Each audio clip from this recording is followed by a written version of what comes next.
Does anybody have any public comment? Okay. Hearing none, then we will move on to our next item on the agenda, which is our highlight on youth. Starting with our presentation by our 7th grade students and our science lab teacher, Mr. Porton, learning scientific method through the bubble gum. Welcome. Thanks for having us. I can set this up.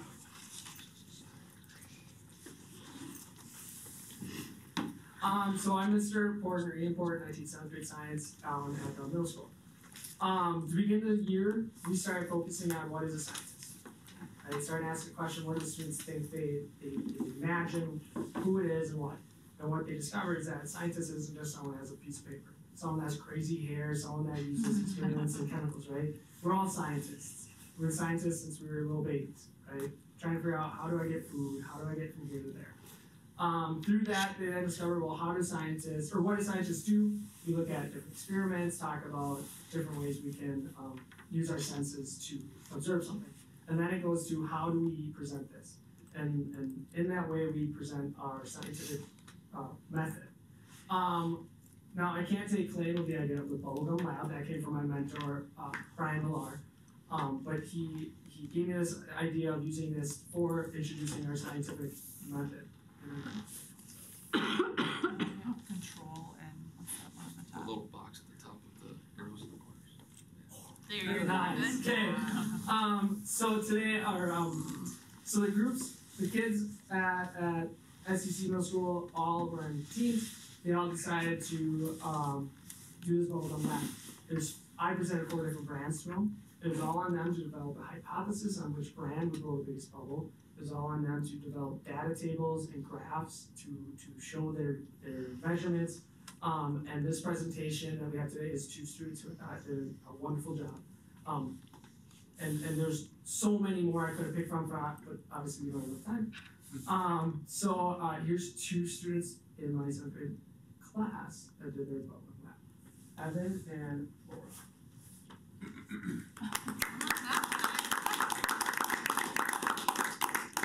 Introduce yourself, guys. Pull it like I'm Laura. I'm Evan Gardner. And the bubblegum lab. just like you guys did in class, okay? Just have fun with it. Good job. Just like you did in class, okay? Bubblegum lab by Bubble is Evan Laura.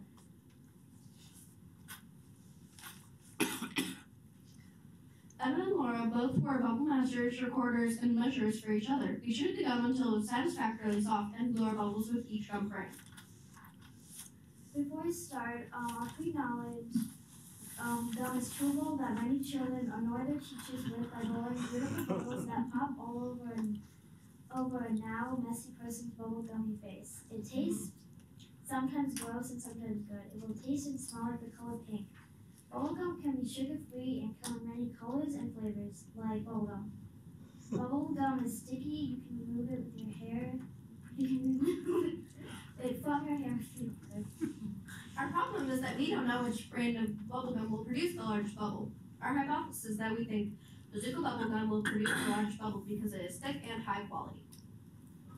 Now, no. Do you really want to hear a bunch of scientific, boring stuff when you could give you a much more fun but still scientific way of showing you this to you? Click yes for no, fun for more. Yes for Yes, for fun. Yes, for fun. Yay!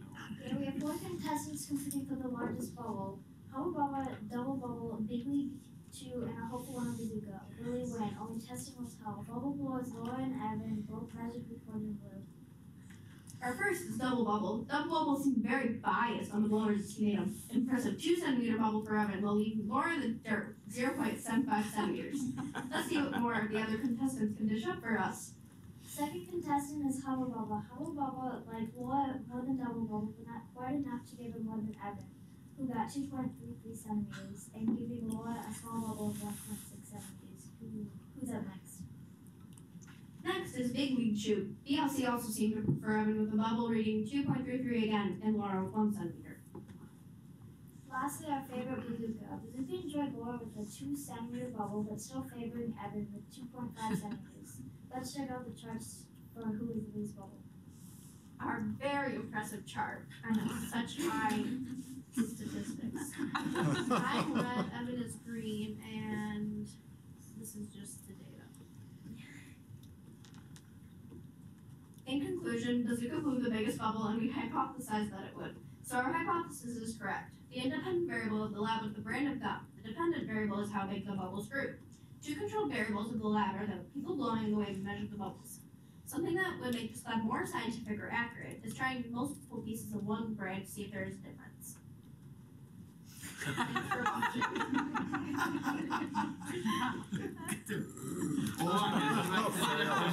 No, come back up.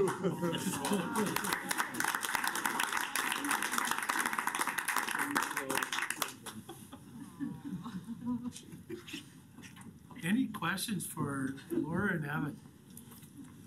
Did you have fun? Yeah. Did you predict ahead of time that Bazooka was gonna be the biggest bubble? So do you think there was bubble blower bias, assuming that Bazooka would blow the biggest bubble? Did you try harder to blow a big bubble with Bazooka than you did with Big League No, Chew? no. I just suck at blowing bubbles. How many times did you repeat the experiment? Three. And then we found the average of each trial. How many times was that? 3. 3 times? Okay. That's good, because repeatability is important. If you can't repeat the same thing, then your conclusion's gonna get thrown out in statistics, so take over. Did other teams do the same for gums and do the same test? Yes. And did Bazooka win in all of them or only some of them? A couple of them, but other brands did get bigger bubbles on other teams. Cool. Okay. Well, having worked as a scientist for nearly 40 years, learning the scientific method is very important. So it helps you to evaluate things and look at the world a little differently sometimes. So congratulate you on a good experiment, and hope to see you through many more experiments. Nice presentation, thank you. Thanks for coming today, Thank you. Mr. Porton just Mr. rushed Porton. over from the middle school basketball game for Falls, so Oh, you thank you did. for that. I just, on that, Mr. Porter? I just It was a good game. I just want to make a comment. Mr. Porton? My 7th grade science teacher, Clark McLeod, became the first Iowa billionaire. Oh, wow. So, you know, Okay, that's a keep your eyes open. Keep going to Bubble Mill Lab, you never know. For us, it's teaching pace Thank you and Thank you guys guys, so much parents. for coming. Thanks for bringing them in. Yeah. Nice job, guys. Slower ability. I don't think he wants to move to Iowa. That That was the downside, he had to live in Iowa. Let's say it's a science teacher to keep. You guys have never seen so much fun. Well, I always enjoy seeing those presentations, so it's always interesting. Okay, the next item on the agenda is comments from board members and superintendent. I'll start with the board retreat that we held this last weekend, Friday and Saturday in Hudson. So, comments from board members. My biggest takeaway was a reaffirmation that this is an incredible group of people that I'm fortunate to be working with. Okay. It was a good exercise, had some good conversations, and I was re-energized to be on the board. Okay. That was the biggest takeaway for me was, I guess, just reaffirming why I'm here and why I've continued to run. And sometimes it takes that getting away from all the other noise to listen to the people that are around you and what everybody's focus is to kind of realize that again. So I felt much better after leaving that retreat about the board and the way we function. So. Yeah, I thought it was a well-run board development exercise. I think we learned a lot of things. I think it gives us put us in a good position now to move forward with some strategic goals. I know it's been a few years since we have tackled that job, and I think we're in a position that we've completed many of the earlier goals, especially for facilities, but we need to seriously look at other items, including programming and staff needs. Again, we can reevaluate some of our facilities needs, but I think staffing and the things that are associated with that and programming are an important thing for us to look at. So, comments, John? Yeah, I think it's always good to see the relationship side of the work we do. And I think that's what I'm hearing from my peers as well. And sometimes we don't take enough time to check in on the relationship side, and yet that's a big driver in successful teams. Okay. Anything else we need to address on that? Comments, Tim?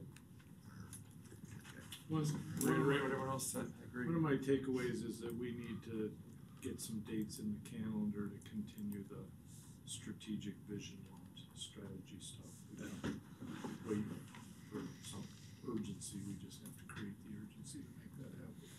And I don't think we wait till 2020. We should get something scheduled. You know, maybe it's a series of shorter meetings or something. We need to get that going.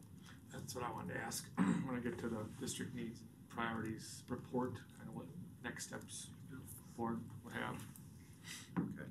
My final thought is that the other thing that we came to reaffirm was everything that we do is kids first and community focused on properly stewarding our resources. So. Okay. Anyone else?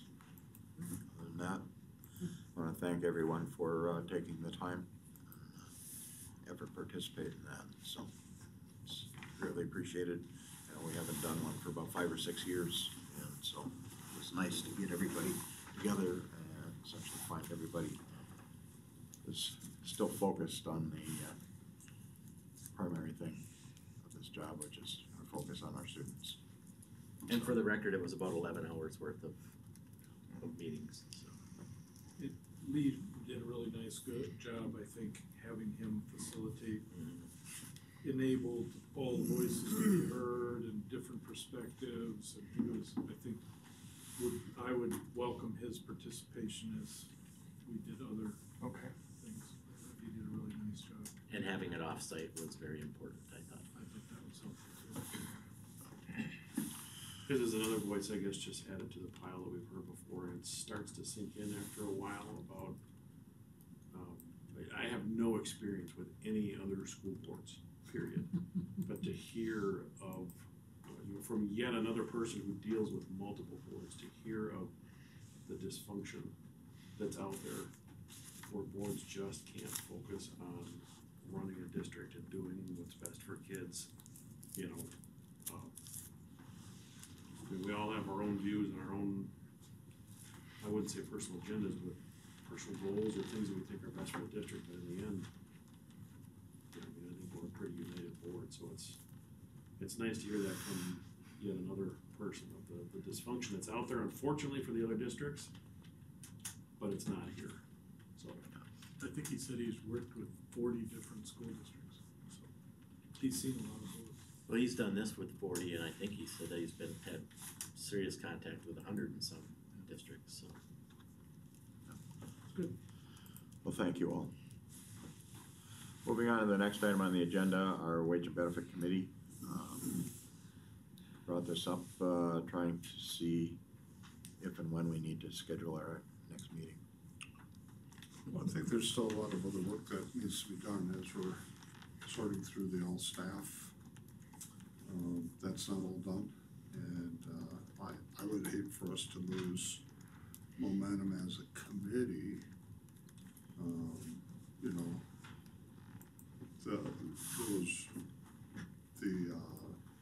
the contribution piece is only one part of that. So I think there's other work that still needs to be done inside, you know, 12-month staff, paras, everybody else charts that we've been working with, so, right? Okay. I thought that was pretty much done, Yeah, minus the few that don't have any comps. I was under the impression that that is done, I mean, where we left it. My ask is, when we would meet, of course, and then, what we would talk about. Cause I know, we got an email from one of the teachers that just asked, hey, what's the plan for next year, and suggested we maybe go to more of the old way of just flat, $1,000 or $1,200 raise for teachers, and roll the PD. Cause, his point was no other classification of employee is asked to do professional development tied to the raise, so I thought we might listen to that, discuss that. And then secondly, and I think most importantly at this time, what do the logistics look like? I would favor more structured, like I would throw out maybe asking each building to vote on or pick or select 2 representatives that can make each meeting. If they're gonna be at 4:30s on Mondays of board learning, look at the calendar, can you commit to these? 2, 2, and 2, that way we have voices, yet not too many voices, and those are the voices that they picked rather than perhaps the loudest voices. that's the point of collection for ideas and feedback and whatnot within that building.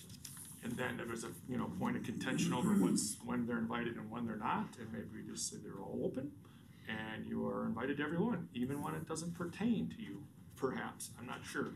Because if we're talking just about support staff, hey, they wanna listen, fine, I think that might open up the transparency, misconception, and the trust. And lastly, that we don't send personal calendar invites unless they are till after these people are selected and chosen, so to speak, because that created confusion too. Who's on it this month, who's not on it, why'd you invite them and not us, and why don't you invite everyone, and et cetera, so maybe just some clarity around that. I think that creates some continuity and consistency for the staff as well, because they have the same individuals going every time. And they can report probably more beneficially to the rest of the staff, they can report the changes or how things are developing if they're going to every meeting. As you said, even if they wanna sit through and listen to support staff or something else, you're still invited, you can still show up. But just to let them know up front, every time we have one of these meetings, you're invited to come, regardless of what it is, what's on the agenda. And there will be an agenda that tells them, or lets them decide for themselves how pertinent they believe it would be. I would hate to see it get too far out, I guess, before we schedule another one, just given the recent turmoil, I think we kinda need to figure out, okay, where do we sit across the board? What are the loose ends that are out there right now, kind of thing. So I think that if I've got my count right, it's about 250 total in the district. Staff. Of which 140 something are teachers. Yeah, a little less maybe. Okay, so let's say half or a little bit more are teachers. So where's the representation for paras, 12-month secretaries, cooks, drivers, et cetera, right? So if this is a wage and benefit committee and now you get to have representation at every meeting, well, why doesn't that go? I would guess paras are our next largest population after teachers, then where's the para voice in it? And, we have meet and confers throughout the year to hear from each of the segments, but I think that if we're going to redesign and get more formal, then where's the voice of the paras, where's the voice of the coaches, where's the voice of the drivers? I like that, that's it, we invite them.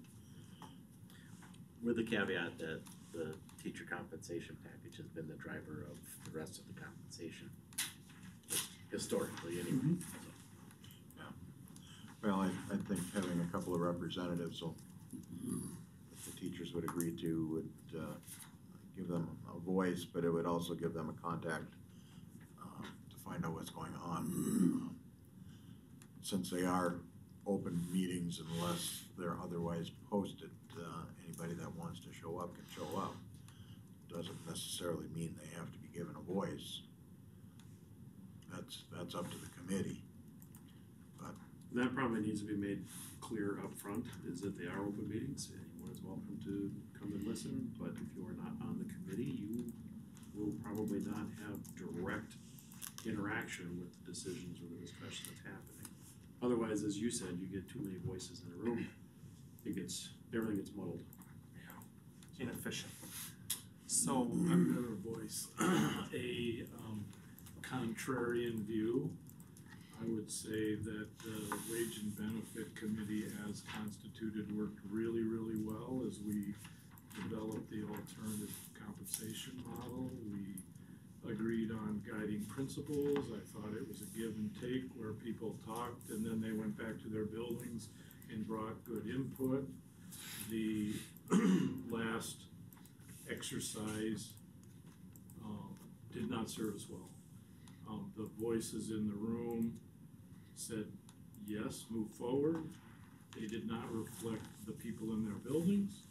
We didn't get, even when given opportunities to say, hey, if somebody has questions or objections, raise your hand, that didn't happen. And, we took heat that this was a surprise and nobody told us, which is not true. We had probably 20 or 30 teachers that participated in one way or another in presentations and opportunity to ask questions and feedback, and not one of those persons raised their hand and said, well, I participated in that, maybe I didn't have a vote. So I just have a little concern that who should be on the committee. Every other committee only has board members on it. I don't know why we should have staff on the committee. I think we have opportunities for input, and we'd be very clear that we're having an information meeting, we're receiving input, we'd like your contribution. I'm not sure that we should let people think that they're on the committee.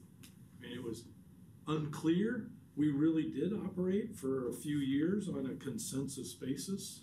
We weren't formal about votes. Like, okay, are we prepared to move this forward to the board and make a recommendation? Anybody object? Okay, we're gonna move forward with a recommendation. There was no formal vote. We didn't write down who said yes, who said no, but it failed us. And I hate to be the one that's, because I'm not a formalities guy. I would operate everything on consensus if we could, but it didn't serve us well. So we need some sort of structure. Are you a representative? Or, maybe the easiest is just to say, it's an open meeting. We're gonna talk about compensation, teacher compensation. We're gonna talk about staff compensation, and we want your input like we do at the board. We want public input. But other than that, it's a deliberative process and we do our thing. And so they don't feel like we had a meeting without them. We can be very specific about, hey, we want your input on, we had that meeting, by the way, a couple of them. We want your input on this. And not one person said, I don't want you, don't take away my money. Not one person said that. So it didn't, and I guess I'm unclear when you have a meet and confer and you say, this is what we're thinking about, what's your reaction? And not one person, the feedback we got was kind of complicated. We trust your judgment. They did, not everybody, that wasn't the voice of everybody. Yeah. So I'm not sure we should just say, well, let's have everybody vote in the meetings and have a representative. I don't know if those are the right voices to hear at any given time.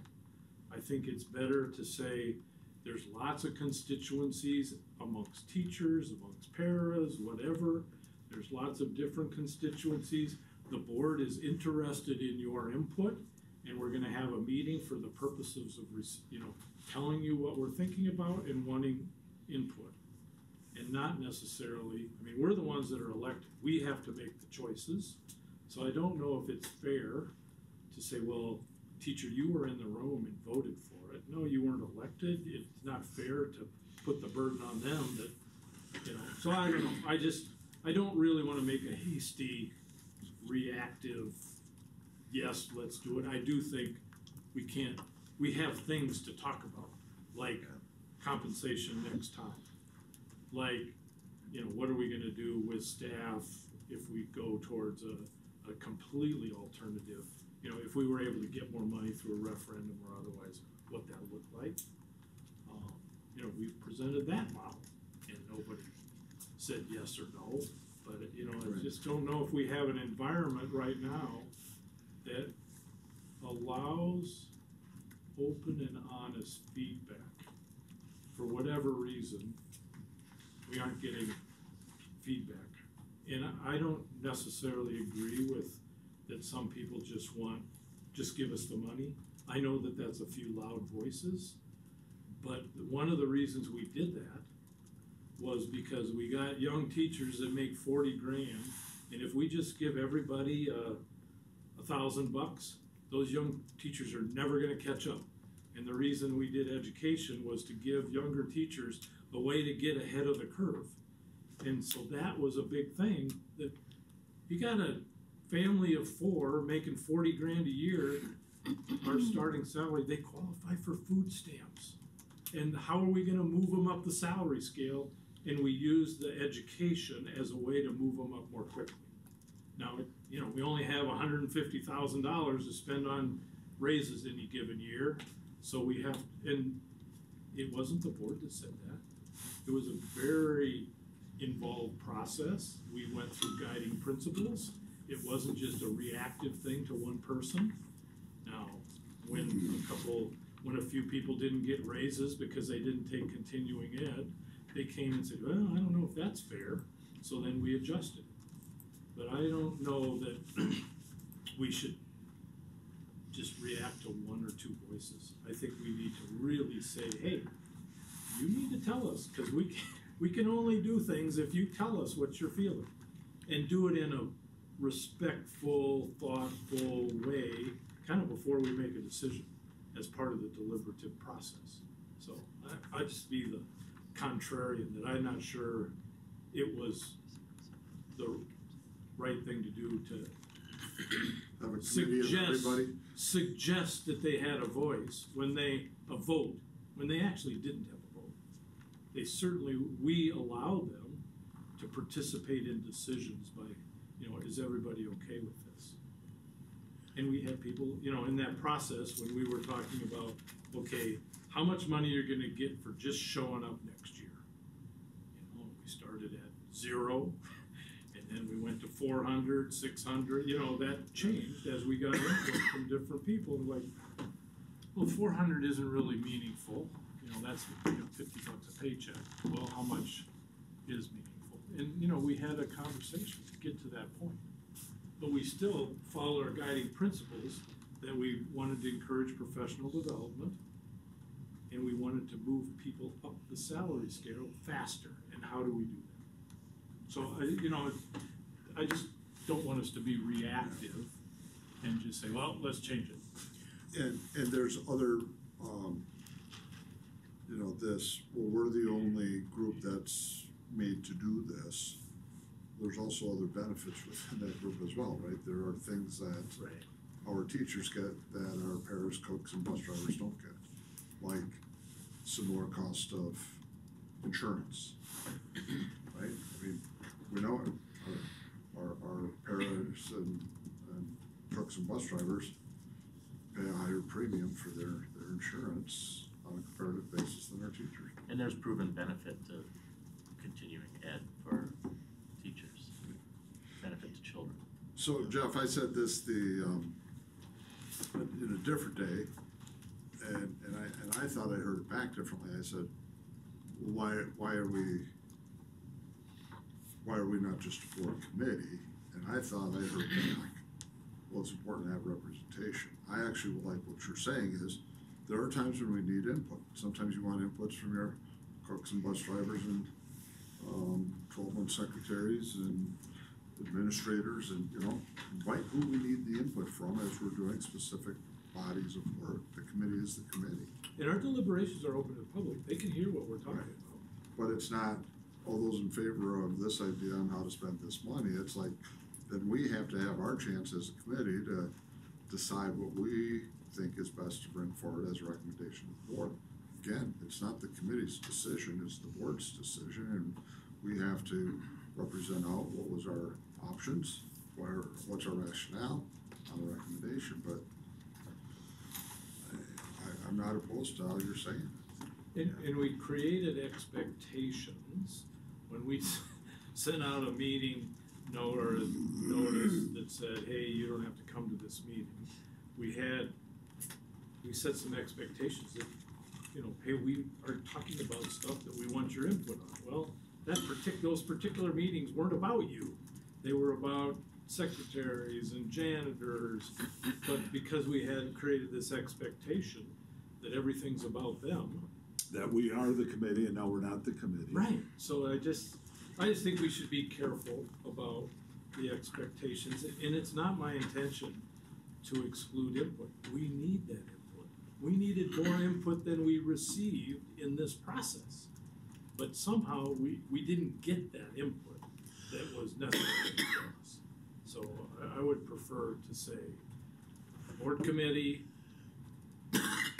we need input when we ask for it. Open meeting, you come to any meeting you want to. And we give notice just like we give notice to the board. Which we already do. Everybody is welcome. So that's, Well, I guess the two things that I would say is A, let's see if we can get a date scheduled, and B, as far as the makeup of any other people involved in a committee, I'm gonna leave that to the committee itself. I'll let you 3, 4 work out how you wanna deal with input. You wanna tackle representation. Go ahead. Our committee is established by the board. yeah, but I don't mind, and we can make a recommendation, we can talk about it and come back with a recommendation. And again, I'm not just interested in having a meeting before the meeting, I'm interested in the structure. And again, I disagree, I think opening up to everybody created problems, and that's who could make it, who decided to make it, and then sometimes they were the voice that didn't speak for everyone. I think it's critical to having the right voices, and if it was elected by each staff, then they can't say, hey, that, you know, I trust that the staffs can elect people that have a big picture view, who can communicate both ways between, you know, represent whoever they're representing to the committee, and then take what the committee talks about and decide. I agree 100%. It's the board is the voting committee, and then bring it back. But I think this is an opportunity to hit reset, and now would be the time if we're going to make any changes, and to be clear with communicating exactly, I agree, what the committee is. Yes, we value input, but ultimately we are the voting members that take the recommendation. But why to the board. Is it, I mean, I just am a little concerned about the board telling the teachers how they should have a voice with us. You need to vote for 2 people, and only those 2 people can come and talk.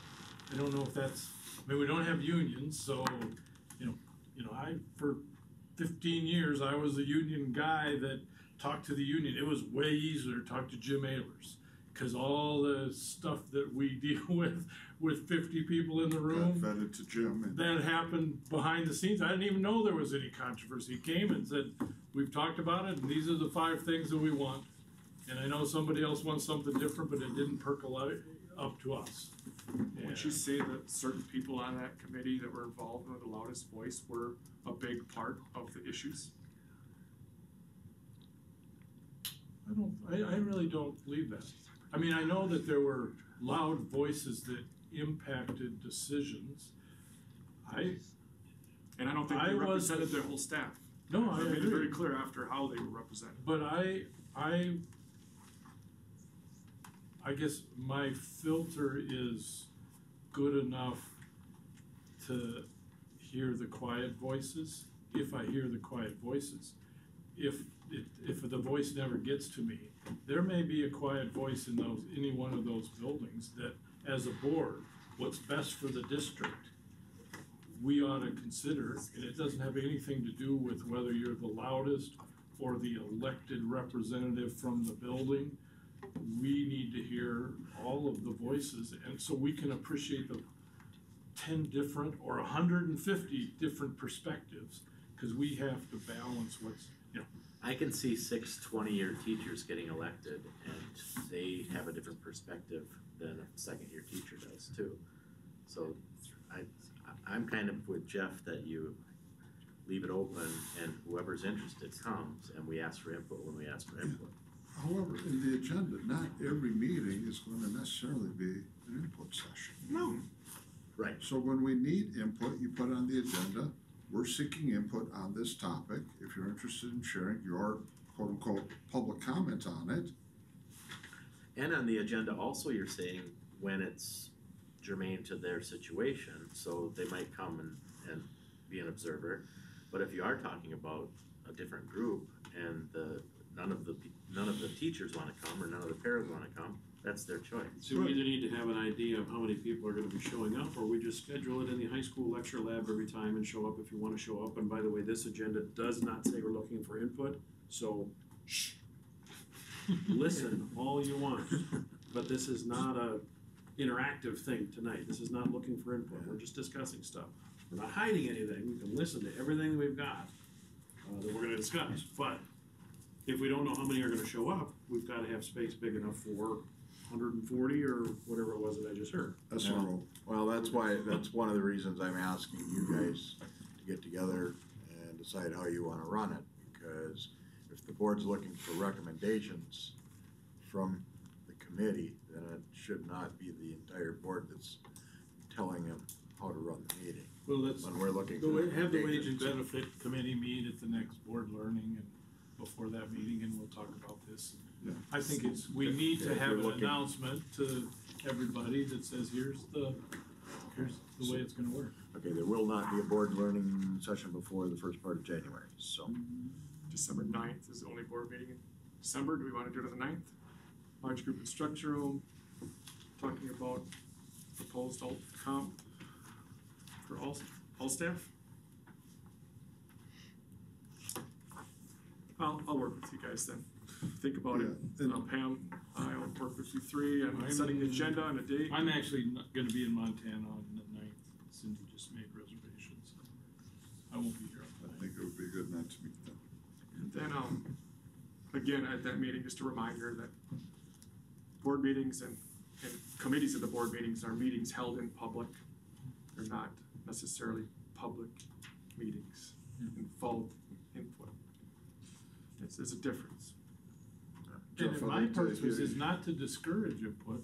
My feeling is that we didn't get all of the voices that we needed to hear. We didn't get the input that we needed. And I don't think we're ever gonna get all the input that we want to hear unless we make it mandatory. We've seen that I've seen it for 15 years now. If you don't force input, some people are just gonna be content to ride along and, I'll deal with whatever's happened, it's fine, whatever, and some people are content to do that. I don't think you're ever gonna get input from everyone affected unless you make it mandatory that they give you some input. And then Jeff had asked about the role of administrator, so we know the important role. I mean, I think Tim's part of that, certainly Jen is part of it. We've counted on bouncing ideas with our administrative team in there as well. I don't know if they are, how that fits in committee or observer, but let's just. Is another voice that we need to hear. Yeah, but are And to they, what extent should they be talking to are the they people in the continuous input building? or are they scheduled input as when we want their input? So let's think through All right. how that. Thank you. Okay, then we'll move on to the next item. I don't believe there are any scheduled presentations. Any staff It's members? Greg's schedule, because he's the only one that's possibly able to do one. Well, Okay, then we'll move on to the next item, which is our financial report from our treasurer. Bank account balances as of October 31st, 2019. Citizen State checking, $189,090.17. Citizen State Bank money market, $1,527,609. $527,609. $619.48. Citizens Money Market Fund 46, $52.45. Citizens Money Market Suicide Prevention Fund, $18,598.78, for total bank account balances of $1,735,360.88. Okay. To accept. Second. Okay, I have a motion, David, second Jeff, to accept the treasurer's report as presented. Any discussion? All those in favor of the motion signify by saying aye. Aye. Opposed? Motion carries.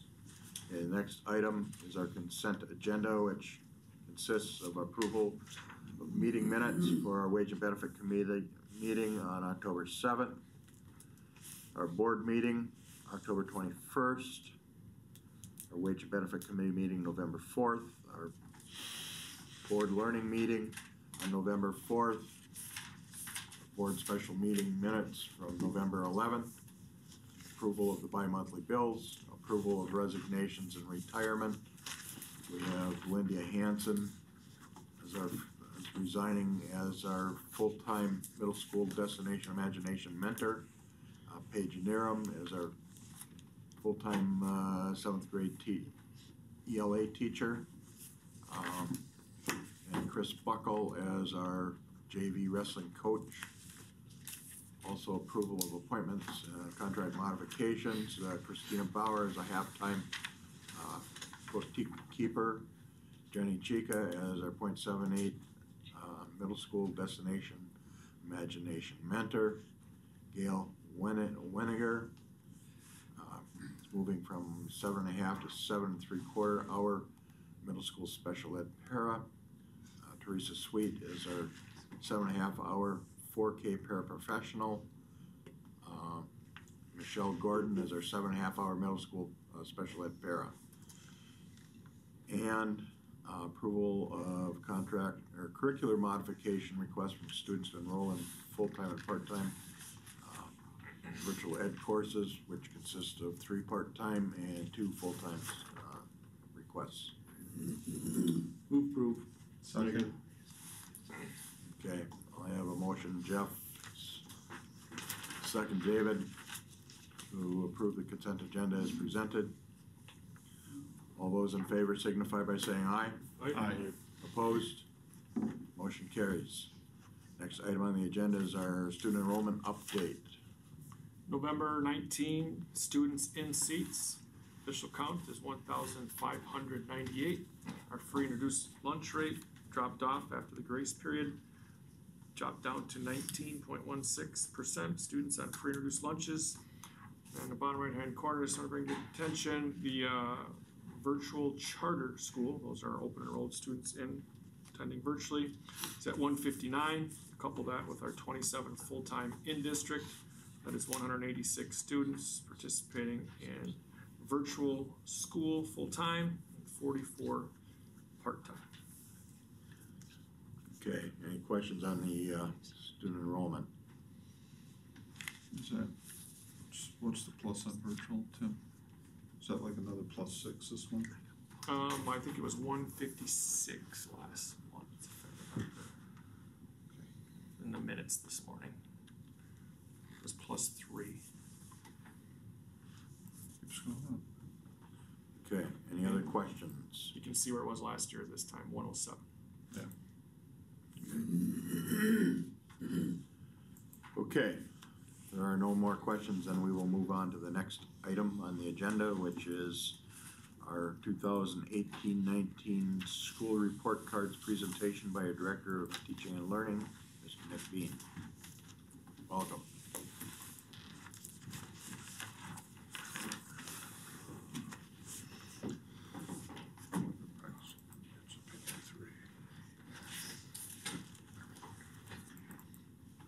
My first time.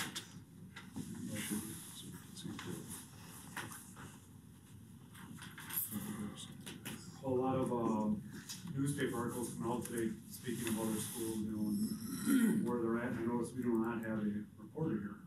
I think that's a sign because we're such a good school district. They don't even need to come and do reports. So we'll take it like that. Because unfortunately, most of the articles coming out today are on districts that are really, really struggling. And what they're trying to do to get out of that hole. So, I think with that being said, as well as what the data is, what this report card does not reflect, which, you see our mission right there in the first things to prepare our students with exceptional character.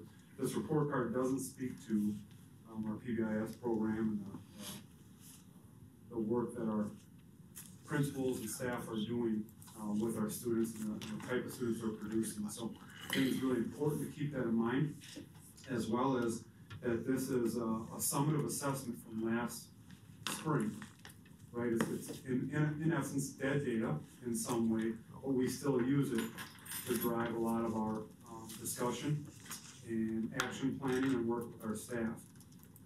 We use more in-house or in-school district data to inform what we're doing in our buildings, live and actionable right then, and able to make adjustments as our students need it. So please know again that there's a lot of discussion around assessment balance, and this is one form of data that we can use to inform us. But more importantly, the work that's going in at our buildings is producing great people, great students with character. Of course, academic achievement is very high too, and we should be proud of that. So you've received this in advance. There are some slight adjustments. I'll have that, Pam update that tomorrow, but very little. But these are some links for you to use at some point with regards to the details. I don't think we need to go in depth with regards to how the report card is calculated and done. You're aware of that. It's been the same slight changes. They are looking at making heavier changes next year because there's some volatility they're finding, and we are one of those districts affected by the volatility, and I'll go into that in a bit. So overall, remember as a school district, our score is given as treated as one building. Our school district is created as one. Of course, each building gets their own score as well, but when looking at our district report card, that represents everything together. So this is linked here, the district report card. So is this 3-year trend data. I won't open those right now, but that gives you a lot of information that you may want to go into. In case you're wondering, compared to last year, we were 67th in the K-4-12 arena. Remember, there are 9-12 school districts and K-8 school districts, as well as private schools, so those are all eliminated. Go through that data and break it down. And the previous year, I believe we were 123rd, going back 3 years. We were 9th in the CISA 11. I believe last year we were 7th, and last year we were number 3 in the middle border. This year number 2. So some variations in the score. A little brief snippet of the report card changes. The Aspire data. So as you're aware, most likely the high school 9th and 10th graders take the Aspire. When they originally rolled it out, it was twice a year, and realized that was too much. Cut it back to once a year. So 9th grade, 10th grade, spring, but they have not been including that in the high school report cards. So this is the first year now, because they've been doing it for 3 years, you need 3 years of data. So the high school has a new addition. Every high school across Wisconsin has a new component or factor in their score, measuring growth. Now this is the first year, of course, so that will only alter or change as the years go, as we have more years to use that data. So this is the first year of growth, achievement data being applied at the high school. Every high school is anticipating a lower score because of that. They've never had that metric to be able to gauge the growth throughout the 3 years. Kurt and Jason, prior to this year, however, 2 years ago, had already invested in what's called Aspire interims. And what that allows is for our students to take that Aspire in the fall as both a as a freshman and a sophomore year. So then our staff get data back right away, instead of waiting from the spring Aspire to the summer or early fall. They get data right away, and then are able to use that and adjust what's going on in their classrooms to help bring students back up to grade level or content level in preparation for future testing and in for future when they're walking out of high school. So that's we're in our second year with that, and we're, again, first year we went through figuring out what we might use that. Second year we've adjusted, and that's been a valuable piece of information for our staff to really dig into for content. And, Nick, are those numbers scaled the same way as like the overall? What do you mean? So like, it says significantly exceeds overall 83 to Yes, sir. 100. Yes, So if you see an 85 on school growth, is that a good number under the high school? I'm jumping ahead, I guess, sorry. Okay, all right, so an 85 where? Under the district Well, no. summary, It's on 100, so it's a pretty good score, yes. so, What page, 3? I don't know. Oh, you're on that, okay, I know where you're at. All right. Talk let me about get it there. when you get there. Let me get there, okay. The follow scores, so stick with me on this, in closing gaps,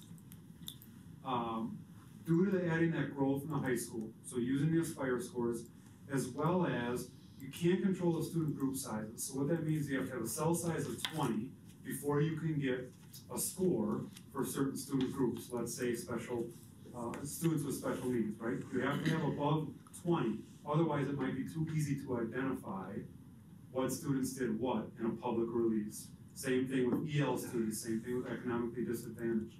Okay, the high school did not graduate enough students this year, didn't have a big enough cell size that went over 20. So we didn't get a graduation rate, and that took away 50 points that we had had the previous year, 50 out of 50.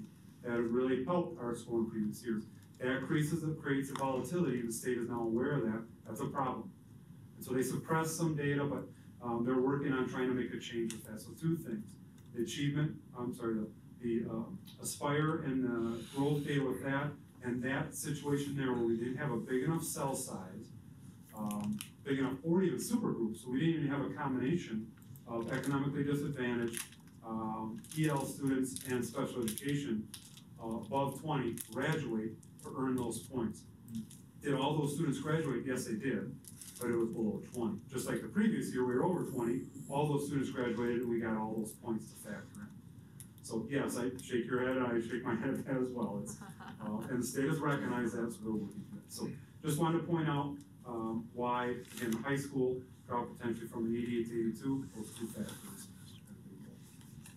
Again, all those are links there that can take you to the trends in the bottom and our specific report cards. Those links take you right to the public page, the same thing anybody can see. So the accountability index is still the same. 0 to 100 scale is 4 areas: student achievement, student growth, closing gaps, and on track. There are 2 engagement indicators, so a little bit of our PBIS, I guess, is wrapped in a way. Absenteeism rate and dropout rate. Very, very low here at SCC. One area that every school, and we are no different, absenteeism rate is typically higher in your student groups such as economically disadvantaged, special education, etc. It's a constant work. I point to our admin team because they're often picking up students. They're often using agencies to their benefit, whether it be law or other, to try to get kids to school that their parents maybe aren't so engaged or helping. So know that they are almost a secondary bus program that we have here in picking up kids and taking. Fair, guys? No. Many students, and they would do that for any student, but it's unfortunately those student groups typically. So those rates are a little bit higher, but not even close to the 13%. We're a very, very good rate, and dropout rate is minimal as well. Out of those 4 areas, all 4 increased as a district. We did better in all 4 areas, but I need to throw in the caveat in closing gaps, we also did not do better. I have to say did and did not as a district, just because there are some areas in closing gap that did increase that we need to work on. But overall as a district, yes, it did increase. So very positive, and I think even though you see our report card score went down, we are still a very high achieving district, and there's just some areas of student growth that we have to connect on, and specific student groups that will help alter now with some of the new factors, again, the volatility that I discussed. You know about this already, the value-added growth measure, but I need to point out that 3.0 is the state average. Every one of our student groups, every one of our areas on the district report card are above 3.0. We are growing growth better than expected is what that means. And again, another feather in the cap. We're expected to do this, and the district is doing above state average and above what we're expecting. So this is a little bit different. In the past, it wasn't bolded. I thought that was important just to be able to compare backwards. So the areas that are bolded are increased. You can see 2 new scores. The virtual school now has some scores. We have enough students that were full academic and tested, why that is. So we have AR scores in the past, and that is common in the virtual school world, have AR or have scores such as we have, and I can talk about that in a little bit as well. But and we didn't get, of course, the high school or the virtual school closing gap graduation rates there, which is why there's NAs impacting this negative. So is this where your question came from? Yeah, I'm just looking at 85 in the high school, and I thought you were saying that school growth, that's a first year number, we're expecting a lower number, but 85 doesn't feel like a low number. It's not a low number. I think what Kurt was expecting, it would impact our report card more. You know, we were 88 last year, it would take our report card back, just because there's never been a growth aspect. So this is our first time having a growth aspect, so it was anticipated, not just by Kurt, but all school districts. Once you add another factor in, that it probably will take it backwards in this case. It did a little bit, but the graduation rate, not having a cell size is what really hurt us more than anything. Does that make sense? That cell size thing has gotten me a little confused, Nick, so if you could go through that again. Sure, yeah. So in our student groups, they used to be called subgroups, but that was a negative connotation, right? To call it special education a subgroup. They are a student group. So special education population are free and reduced, Hispanic, Native American, every type of race. We did not have enough students graduate in the class of 2019. That were in those groups. That were greater than 20, that were in those groups, All even those a groups combination. even though they graduated, they couldn't Correct, count. they don't count, correct. You have to be greater than 20 to get those. And the previous year, everybody graduated and we were greater than 20 in a super group. So 3 groups combined formed greater than 20 and we got all our points for that. This year we didn't even have a super group, a greater number than 20 out of combined any of it. So that was 50 points that we just Don't get. got Just lose. Because So they the don't, data says we're good, but the data hurt us. the rules, Basically. rules, Correct. the way it's categorized. Yes, and later on, you'll see our graduation rate is at 100%. And Kurt, when he sees that, and both we see, he said, why is it 100%? All our kids graduate. Well, and this is another point of contention when we're at CSA, and all 39 schools are there, is this isn't right. We have special education students by law can stay till age 21, correct? So they aren't considered graduates until that 5th year or 6th year or whatever it may be. So you get dinged if they don't graduate within 4 years, even though the law says you can go 6 years or to age 21, and when they do, then you'll get credit for that, but you get, so that's why our graduation rate, nor any school, will probably be 100%, because you'll always have Some students that continue. that go beyond. So they try to cover for it by giving a 7-year grad rate as well too, but it just doesn't go back and fix that. That's why we'll never have 100%. So it's flawed, but. Oh, that's an easy thing to fix. In the year that you graduated or last eligible year to graduate, did you? Seems like an easy. Yeah, but Seems easy. I could go to age 21, even though I'm not a special needs kid. I could keep coming. Not by law. Not by law. So that's what I said, the year you must graduate by or the year that you graduate. So likewise, if you have a student that can graduate in 3 years, you count them in the year they graduated. I get what you're saying. They must You're graduate being by. way. Make some calls, make some calls. You're being way too But we're long. being Don't make me move to Madison. But you feel like you're being penalized for Doing the right thing. doing what we feel is best for the student at the and following time the by law. you know. Well, that's my job every day. No good deed goes unpunished. So let's stay with this page for a little bit. We can point to the elementary school, you see the school growth and closing gaps. So we've been doing some work with a CSA consultant that works in many school districts. And she has shared that the school growth is often an issue in an elementary, especially one like ours that doesn't go through 5th grade. Why that is we have a third grade, they're tested their first year in 3rd grade, right? First time they ever take it forward. You achieve well, you do really, really well. Okay, you have to grow going into fourth grade, right? And that's it, you have 1 year of growth that you can display. Fourth grade growth to fifth grade, of course, is counted in the middle school, right? For us. So that's one factor that when you have a high achieving third grade, which we do, it's very common that it falls in fourth grade. Thus now you're being dinged on growth, which in our school district, we are now being more heavily weighted on growth because we have a greater population of economically disadvantaged. So your weights by your 4 categories are dependent on your economically disadvantaged percentage. Ours is growing, thus more weight is put on our growth versus achievement. So stick with me, achievement is based, they're saying that if you have less students of economically disadvantaged, you should naturally have higher achievement. I'm just a messenger, don't question whether that's fair or accurate, right, what you're saying. That's the case, the way it should be. Since we are growing in economically disadvantaged students, population, it is putting more weight on growth. So right now, we're taking a little bit of a bigger hit on our growth score because that percentage is growing and we have that 1 year of growth data at the elementary. Thus, that school growth score of 39.4. So Nick, is what I heard though is elementary is not the same in every school. I mean, they don't look at the data for K through 5 or K through 6. It's whatever. So It's in the building. If we had a K1 building, would that be one elementary school? If we had a second, third grade building, that would be one elementary? Yep. That would be really good. Yeah. Yeah. So it doesn't disclaim that we're not looking into our data and certainly working hard on what, where and why.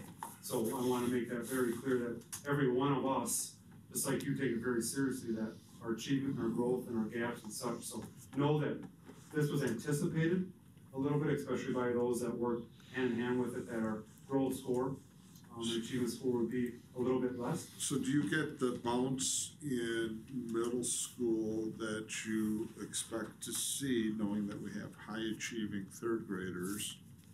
They still make some progress in fourth grade. Correct. It's still very high student achievement, it's just the growth. But the growth, yeah, right, you start at 97, it's harder to get to 100 than if you start at 50 to get to 100, right? So the middle school absolutely reaps the benefit. So then, but are we seeing a relational jump in our fifth grade impact in the middle school? Is that what you're telling me? I don't think it's just fifth grade. I think, Nick, it's really, we have a 4-year window to reap the benefits of that growth, where because you test when do you test them though for growth in middle school? Same one, ELA and. What? So the growth from what grade? 6th, 7th, 8th, all 4 years? But you start with fourth grade data, just like 8th grade lends itself to high school. So does the middle school growth count the move from 4th to 5th grade? Yes, correct. Yeah. Yes. Yep. Which is really a reflection of elementary rather. Yep. Leave it to the state to come up with a system like this. I already got it. Because I understand it doesn't mean it makes any sense. Closing gaps overall as a district, so this is where closing gaps as a district, we are closing the gap meeting again. So show a graphic, right? We want a student group, whether it be special education or anything, that gap to grow at a rate faster than our other groups. We want everybody growing, but we want that gap to close by the student group below. Again, that doesn't sound right, but the other student groups to grow at a faster rate. And so as a district, we are doing that. However, we have certain grade levels and or content areas where it isn't happening. And that's what we are digging into and looking at. Why it's special education, either the 7th grade, 8th grade, can't recall where, I can't think of it off the top of my head, but did really, really well. 5th, is it 5th? Okay. Fifth, all the special ed kids were proficient in math. So why? And so we need to look at it. Now, every class is different. And another factor to the elementary last year is we packing a test and the others there. We are receiving more and more students, right, which is a good thing. What comes with being a good district is receiving every type of student. And as well, what comes with that is more and more we're receiving very, very high needs students, which is, it's our job to take care of every student. but it is also strapping and stressing and pulling a lot of resources that potentially, if those types of things weren't there, lend itself to simply more attention to every student. Does that make sense what I'm saying? In a way that there's. I guess the question that I would have in that area would be, the students that are we looking at physical and mental disabilities, or are we looking at emotional and Behavior. social things that are a little easier, to correct sometimes? I don't know if that's the right word, right way to put it, but their achievement here at the district that they were at or here, and we're trying to get them up there, and I'm looking at the potential of getting them there, or are there disabilities such that we're not going to be able to get them there? We're working really hard at it. We're getting them there. There's some big barriers, no doubt about it. But I got some. Our goal is to get them there. We're getting kids, as Nick said, that have such incredible social and behavioral issues that those problems are interfering with their learning, with their performance on a daily basis, and definitely beyond the examinations that they take. That is a huge factor. It is taking lots of resources. But success with some of those kids doesn't have anything to do with the report cards. I was gonna say, That's the win, that's what you're going for. And that's, we talk about be wary of the invisible hand, right? Sometimes this invisible hand comes out as a number and you start making the wrong choices for kids based on this other influencer, which we call that invisible hand. And so I think that we as a district, when we say, are we a model of excellence and student achievement, we want to be a top 10 school. I think part of being a top 10 school is we can help any student come in here to find a path for success and achieve it. And when we hear some of the anecdotal stories, and I'll take them as anecdotal, but it's not one, but we have students that come in, it's the Haley Hawkins story, where we have a student that had not had success in however many previous districts, to the point of not even being able to interact with the teacher, and Haley breaks through with them. I mean, to me, that's some of the definition. Do we need to pay attention to this? Some of the definition is it the only thing that defines us? Absolutely not. We're the school that those families are choosing, or that they're being They're guided toward for a reason, So the administration asks, is appreciative that the board recognizes that success isn't defined by the report card box and the report card box alone. So thank you for acknowledging that, because these can be really disheartening at times because it doesn't define what our staff is doing every day. Well, it I doesn't see these reflect as everything. It doesn't reflect everything that we're putting into those kids and that those kids are actually doing. I tried to tell my dad that when I was in school. But these are indicators that need to be paid attention to. But the way I pay attention to them is, so what are the questions that we need to ask about ourselves, critically and credibly challenge ourselves about the actions that we're taking, the methods that we're deploying, the resources that we're using, and that's where the magic, if there's such a thing, lies, right? And we've been doing And if we can feel that we have fidelity there, that we have excellence in curriculum, that we have compassionate, well-trained, high-character resources working with each and every student, then stay the course. Why wouldn't we? If those answers say, no, we can do better on process, we can do better on curriculum, we can do better on fidelity, then adapt. And we've been in those discussions already with particular teams, and they've been great discussions. We have teachers that take this stuff to heart too, and really struggle when all their passion and hard work and efforts isn't showing on one score, a forward score. And we have to remind them constantly, it's one snippet in time that can't display everything, but it's causing us to reflect and question everything you just mentioned. And they're very, very open to that and trying to find the root of the cause. And how can we change this? Because they have pride in their students and what they do. What's that called? It's right back here, the Mandela medulla hijacking, or amygdala hijacking, where one number like this can derail the 107 good things that are going on. This number, year over year, would only matter if your population never changed. You know, who came in, who left, that's a big driver of it. And I wish our staff was here to hear you say hear what you're It's saying, here. It's gonna be on honestly. YouTube. It's here. It's on We'll YouTube. just show it at our next staff meeting. Right? Go ahead. Just listen to this. But I think Because they do take anytime you it have that so platform hard. with the staff, absolutely reiterating that. And I appreciate this last fall when, you know, there was concerns and questions that if we don't hit that top 10, what does that mean? And it was addressed. You know, that's a goal, we have high expectations, and we should. If we don't make it this year, we're gonna keep striving for it next year. Adjust and pursue. Like Nick, I think what I appreciate is explanations, but not excuses. It's like, hey, here's why that number is the way it is, but here's the thing that we learned from it, that one kid or whatever, so I just feel good. There is no excuse, we have been having many conversations they have with their BLTs, individual grade levels, it's been outstanding to see, again, just what this district is doing, and I can say that especially with personal interest for that children in this district, so it means a lot. Nick, can you go back to that last slide just for a minute? So, because virtual school is also a first year, help us understand, as we're investing in virtual and we're seeing lots of different levels of needs and types of students come through, just what's the assessment of that? I don't even know how to really react to that. So this is our first year that we had more than 20 FAY. Graduating virtual school students, full academic year. Not graduating full academic year, so the first time we were above 20, so now they can start to use that data.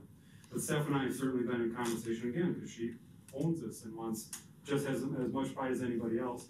But I think it's important to remember, again, as I kind of mentioned, but I will speak to, there's 5 districts that, or 5 virtual schools that in my own mind, I think we would say are probably the biggest ones in the state, being up in Grantsburg and Cameron, Merrill, and McFarland, and those 4 besides us, and every one of them scores like this.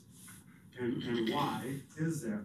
Well, the difference is Merrill doesn't have a score like this. I actually have quite a different score, and working with Steph and how she understands this world, Merrill has complete staffing within their school for their program.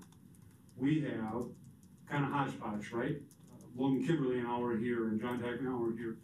This year, finally, we're at a place where we have a full half-time teacher at our high school, 9 through 12, a nearly full half-time middle school, and a full half-time at our elementary, plus a full-time counselor, because we're seeing a big increase in students that are either expelled or students that high anxiety and mental health and can't be in a traditional school.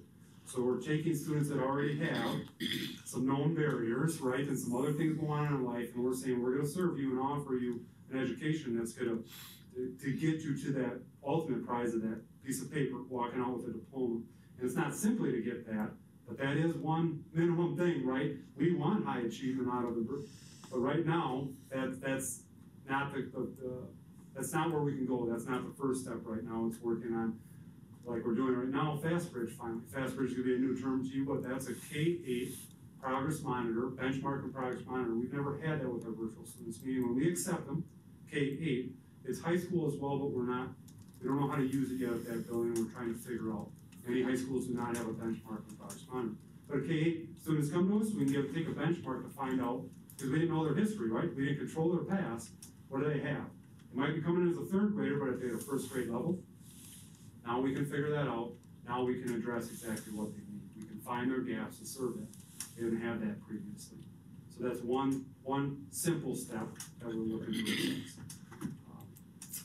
Some other things.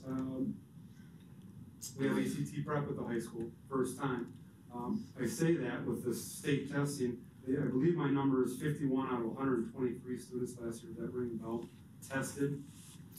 So the hard part is we don't even have we have 51 out of 123 students last year tested. Does that give us good information? It's not even 50% of our students give us data. We can't require them. right there, again, we don't even see some of these students. We're working hard on encouraging and trying, but the ACT prep has become a mandatory class, even though you can't get credit for it. So some kids could still ultimately say, I'm not doing it because I'm not gonna get credit for it towards graduation. But we're working towards it. I think another positive that we could say too, despite maybe what this score says, is that our enrollment continues to increase up until even last week, or this week we're looking at. Kids wanna be here. We have a very good reputation of serving kids, not only academically, but also on the mental health and the social side. Because of staff and because of the work of other people as well. And when they come in, they're staying in, or not necessarily. For the most part, we have some students I can share. We were digging into graduation rates. We had a low graduation rate. Notice the name, he was a student when I was at River Falls, got expelled there. Went to Hudson, got himself in some trouble there, to try to get back into, to fill in some of the agreements, had to get into a school, virtual school, accepted here, never showed up once, never did one, but he's ours. He never went to another district. He's now probably 19 or 20, was not a special education student. He's considered a dropout. We can't do anything about it. We last accepted him, even if he's living in another school district. If he doesn't enroll there, that's ours. Now between Tammy and staff and Autumn, they contact districts, they send letters, they call and say, hey, you got X, Y, and Z living in your district. They're no longer, they didn't meet our conditions. It's up to that district how they react to that, whether they try to get that student or not. So do you understand what I'm saying with that? There's a lot of different factors in the virtual world that we're trying to work around, But this number is less important than how many kids are here that succeeding. that might not have been anywhere. I agree with you on that. We're serving kids that would not get served otherwise. Well, I guess that's what I've been looking at as well, is the stories that come forward, or the students that come here to talk to us about how the virtual was the only thing that they found that worked for them. They said if it wasn't for that virtual, they just wouldn't be in school. So the number, again, it's the number up here that is a little less concerning for me, because we're seeing the data behind it that doesn't count. So understanding that data, I guess, is definitely this explanation we're getting, and like I say, listening to some of the students too, it's much more important to me than that number up there. If these are the numbers that cause our politicians to go off half-cocked. Sure. Yeah, because they don't wanna ask the next question, because Yes. they're afraid of the truth. Send them this meeting. If you look at all these numbers, what really jumps out is down here on track for post-secondary, all of them went up this year. First year for the virtual school, so it can't go up, we haven't got that. But I bet that's gonna go, right, what's They're ready most to pass you, important? Shelley. When kids walk out of here, they're ready, whether it's for that next schooling or that's job, so. Yeah. Any other questions on that? Throw another question out at you. May take you a little back, but Okay. looking at the top 10 performing schools in the state, as far as districts. And I guess one of the factors that I'm looking at is the achievement level of the student versus the cost per student at that district. And what I am finding is that the highest achieving students are also the ones that have the most resources available to them. What? There's probably some. You're talking, you know, when you're talking the Kohler and the Whitefish Bays and you're talking et cetera. specifically as indicated by the district report card, the top 10 schools? Correct. Yeah. You know, and even, you know, WASB had a big write-up of what Oostburg has been doing, and, you know, their administration is, you always have that debate of whether you teach the test or not teach the test, and they've decided that they're gonna teach the test, and they've seen their scores rise. Just like And since they boast that you know, they're spending much less than these other districts, but well, when I look at the costs, you know, they're still spending almost $11,000 a student, which pales as to what we're spending, and we're trying to get to the same level. We're trying to get to the average chart. Fun, Not on But- pay. top report card, top 10. So, you know, but how much is that gonna, you know, how much does that affect what we can do? You know, we're trying to spend our funds as efficiently as we can, but at what point is there a point that you need more resources to get where you need to go. I think if you How ask do we every, get that? I think if you ask every one of these building leaders, there's a lot of things they'd love to have, that are probably a need, not just a want. There's probably some wants, but probably a need to serve every kind of student they have in there. There's no doubt about it. So that brings us again to the question of what's a top 10 school? Is it a top 10 report card, or is it that we're serving virtual ed kids that had nowhere left to land? Or that kid with disabilities want to come to the school, or students that can't speak our, English language as their first, because they hear what's going on and it's how they're being served. I agree with that statement. It forces us to be creative and work hard to try to serve those students, right? A lot of stress, but it's the right thing. I think when we say all students, we're truly serving all students. In healthcare, when they do result reporting on results, they do risk adjusted. So if you're a critical access hospital that has the highest risks, so maybe have more failures, but it's risk adjusted. And this isn't risk adjusted. So, just for time's sake, love the conversation, and again, reiterate what Tim said, about having such a wise and level-headed school board that understands is outstanding.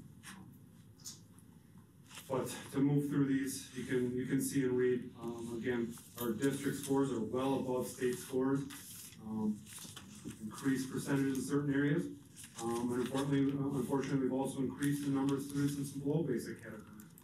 And that's a goal for every district, whether you increase or decrease, is to move students out of below basic or basic. Because it's demonstrating, again, they're behind grade level. And our goal is to have students at grade level every year. So it's something we continue to look into. District growth as well. Our ELA and math district score are well above state scores. All our student groups demonstrated above that expected growth. I shared that with you. But again, some specific student groups and grade levels, we're looking into that math and reading growth as to why it isn't where we want it.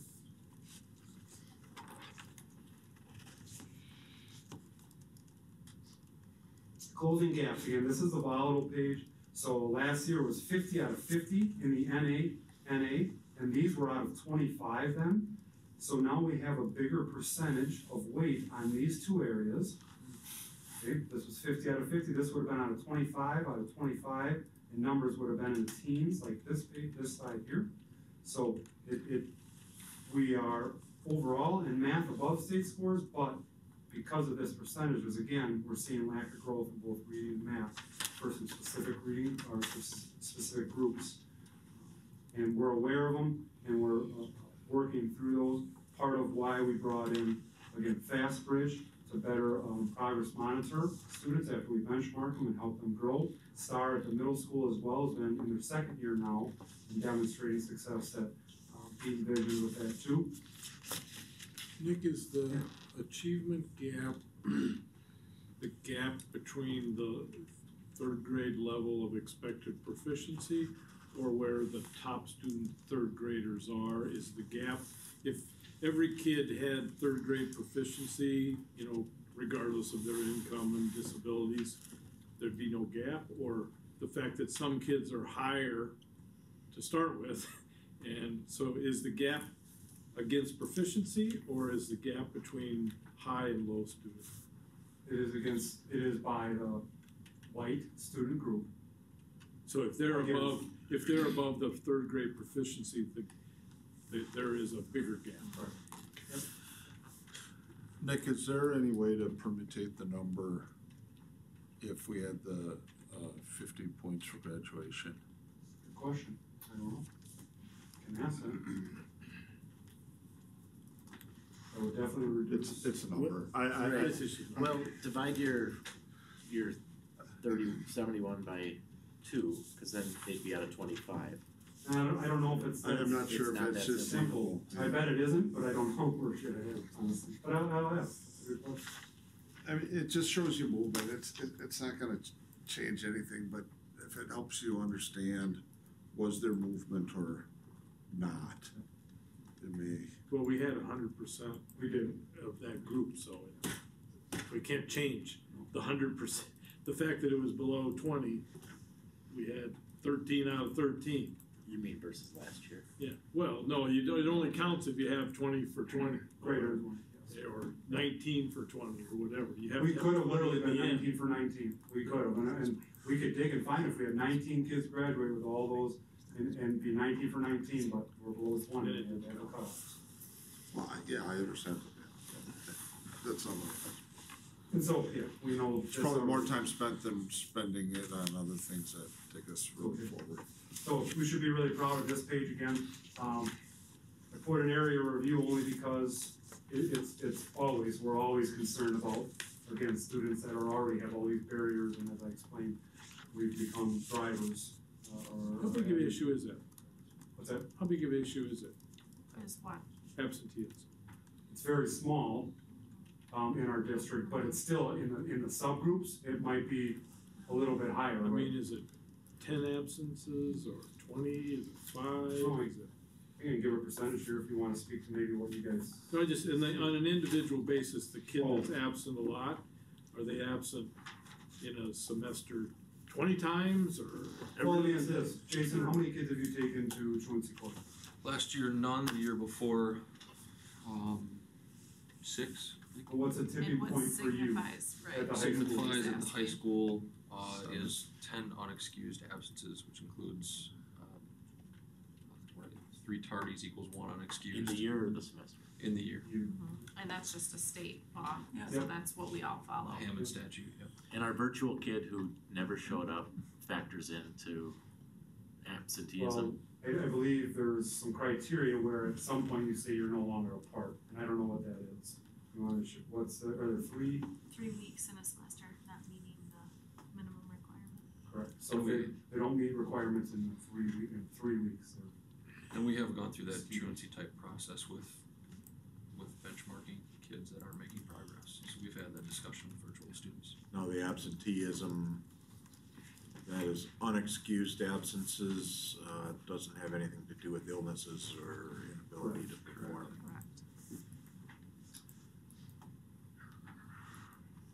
Absenteeism rate right here, so for instance, with our economically disadvantaged, a 1 year of 2.6 or a 3 year of 2.5% of students considered having an absenteeism rate. So given our N, that's probably 1 or 2 students. That's a small amount, right, but it's enough that it jumps out higher than our other student groups, and so that's why I put that. Again, it's always on the minds of these individuals, getting people to schools. Because if you're not at school, think about all that. If you don't come to school, now you're getting dinged in that way, now you're not learning, right, and then you get tested, so it all compounds in a way. And you gotta get your credits to graduate. Other than that, you got everything going for it. So I pointed out, great rates down here. This is, remember, test participation is no longer included, thankfully. This was something of contention for many years. Going to our lawmakers is you give an opt-out law, but then we're dinged for kids that don't take tests. Although the parents have the right. Thankfully they took it out, but they're still giving the information. Why? Because ESSA does include it. We have to be above 95% to avoid ESSA red flag a little bit. So you can see the SPED population is closer, and the math pad has been working hard with the SPED teachers and how to encourage families and don't just to walk away from it. We need people. We are allowed a 1% forgiveness of students that don't take it for our highest needs, and correct me if I'm wrong, Pat, we have 9 students, and 9 students is 1% of our population. 9 students that are very high needs IDS students that will not take that test. Thus, we can't have any students that are ED label or ID, LD, that sometimes qualify. Some people would say don't test them, but we don't have that. We don't have that rule, basically. And in a way, we have to say the state is being somewhat smart in that, right? Because otherwise, some districts might say, "Hey, every special education student opt out," right? You know what I mean? We have to. So I see both sides. So none of this is new, especially for the admin team and maybe even you as a board, knowing what we're doing. Our district priorities are the same. We're very, very intentional with our professional development. We're thankful again that you've allowed in our calendar to build almost a day a month where we can have time, collaborative, for K-12 or in buildings or different grade bands. But some different ways that we're working through this. Coaching model. Coaching model is part of how our admin team is working with teachers to grow, but also through peers and mentors. It's really a different shift in terms of maybe instead of this is what I saw and this is what the evaluation is, it's saying more of reflection and more of working together towards making steps of improvement.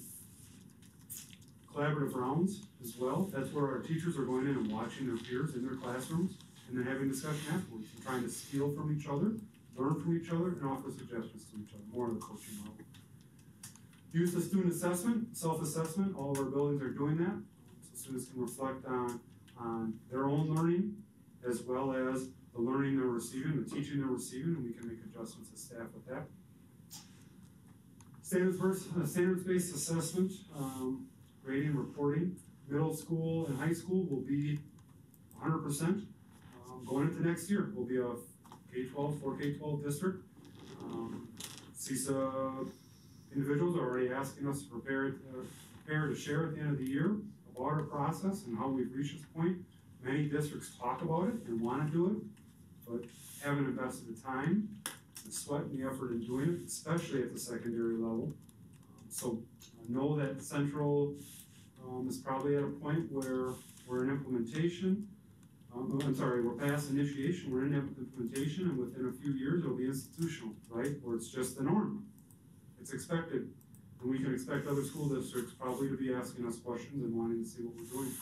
And we do believe it will impact as well our success. Units of study K-8, don't need to go in depth about that, but it's a very comprehensive writing, reading, and phonics program that is very, very good, and it takes time. It's intensive, and it takes time to see the results of that. But we will see good results. There's amazing things happening in every building, or both the buildings already. Continued growth at Tier 1 best practices. That's been an emphasis of, because of the inclusion model, right? We have every student in our classroom and working hard at making sure we meet the needs of those students. They're our experts. We don't pull kids out always anymore. There still is situations, but we want every student with our math expert, with our science expert, etc. And then we're developing our Tier 2 and Tier 3, always reviewing, changing around what that looks like, and seeing the effectiveness. PLTs and PLCs are focused on data. There's no doubt about it, using current and past, but current more so, to drive what they're doing. Mike, how come I can't get the bottom of that page? You have to shrink it. It's smaller. Where it says, implementation use of effective progress monitoring tools for all buildings. So FastBridge again, going back to that, and the high school is starting again to dip the toes in that water with Aspire, Interim, and they want to use FastBridge as well, just don't know exactly what that looks like. Most high schools don't have a benchmark progress monitor system, so. No, again, staff are working really, really hard, and they're led by leaders that are passionate and won't rest until, again, every student is successful, as defined in many different ways. Any further questions? Questions for Nick? Thanks. Comment, Jeff, you brought it up again this weekend on our board work, where you said you look forward to the day when every student has an individual education plan.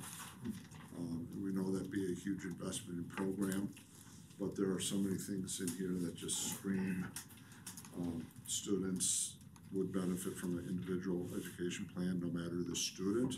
And when I think about the work that we've done with standard-based assessments, it seems like those are very complementary, perhaps even hand in glove. And there are some districts that have done some IEP type work. Oregon down by Madison is one that comes to mind. And I just don't know if that you as administrators are thinking about that. What would it look like? What would it be a programmatic challenges and benefits of thinking about if every student had an individualized education plan. We're almost there. How does that do, you know, and I look at what you're doing with the student-led conferences, SBA, there's just so many things that are pointing us to it.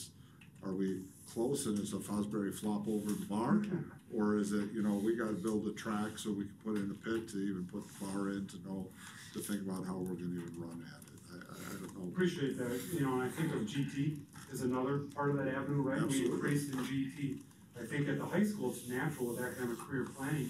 You have kids taking college classes, right? You have kids getting certification. Part of that, they're meeting with their counselor. This is where I wanna go, this is who I am. Let's navigate you then taking the right classes you need and want. So at some level, it's occurring. Every kid, no, you're right, it isn't. I would say we got the top and the bottom really well done.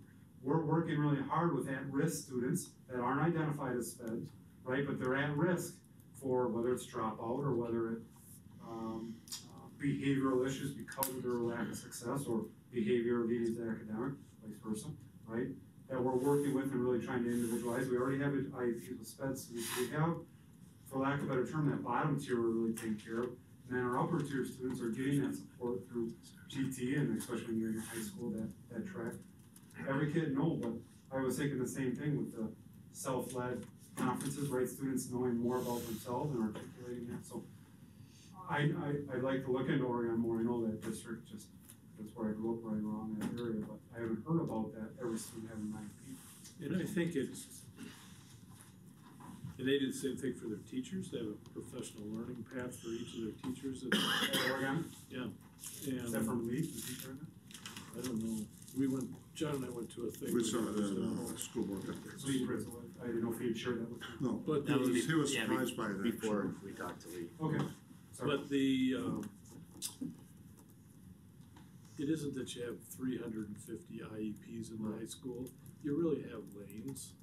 You know, you end up with half a dozen lanes that you're gonna go in, and so the blueprint is kind of set, but then you can individualize it, so it really doesn't expect that every kid's gonna have an IEP with the approval process that special ed kids get.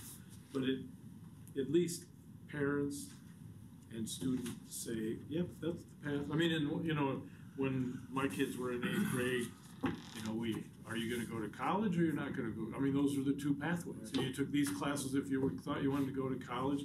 Well, this would be, there's 6 different pathways and you have a special one? Well, you get the Gold Star because you're gonna be on this one all by yourself because you wanna go to the Naval Academy or whatever it is. And they have some special requirements. And I think we were told that in 8th grade, we asked what the requirements were to go to private school, and none of the kids at SCC go to private school.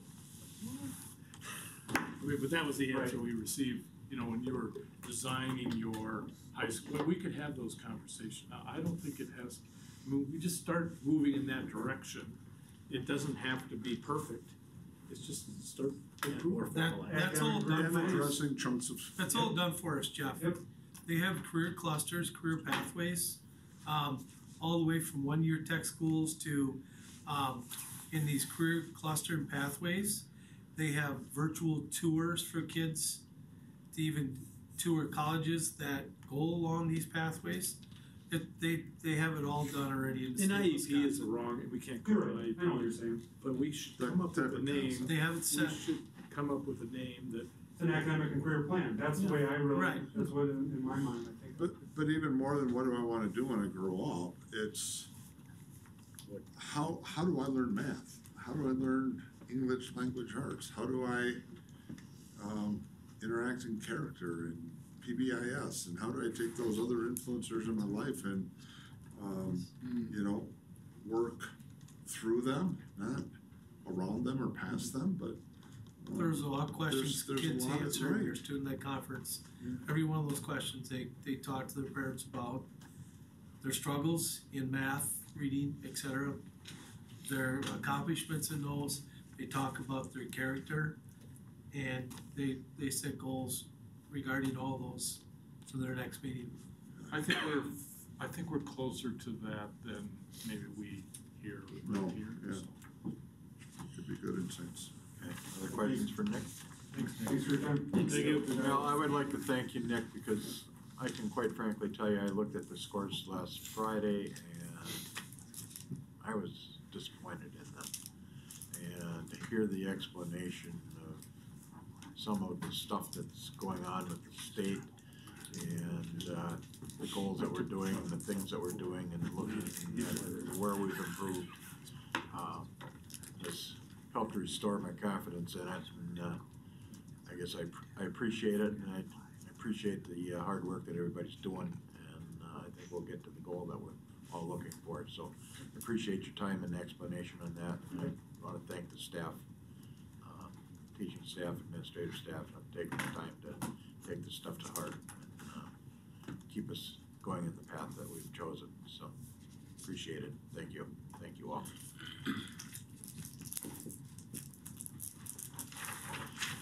Okay. With that, we'll move on to the next item on our agenda, which is our staff, student, and community recognition.